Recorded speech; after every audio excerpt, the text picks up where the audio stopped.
आज 11 फेब्रुवारी. पाहूया आजचे दिनविशेष. आजच्याच दिवशी 1826मध्ये लंडन विद्यापीठाची स्थापना झाली. तत्कालीन भारतीय पंतप्रधान मोरारजी देसाई यांनी 11 फेब्रुवारी 1979 रोजी अंदमान निकोबार बेटावरील सेल्युलर जेल हे राष्ट्रीय स्मारक म्हणून घोषित केले.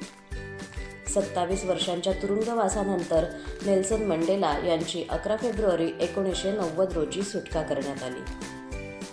मध्य प्रदेश सरकारतर्फे दिला जाणारा लता मंगेशकर पुरस्कार प्रसिद्ध संगीतकार इलियाराजा यांना 11 फेब्रुवारी 1999 रोजी जाहीर झाला.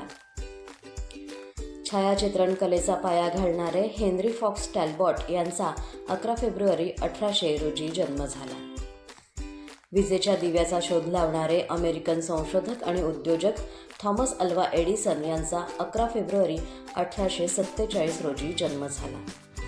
भारतीय साहित्य समीक्षक पद्मश्री आणि पद्मभूषणाने सन्मानित गोपीचंद नारंग यांचा 11 फेब्रुवारी 1931 रोजी जन्म झाला.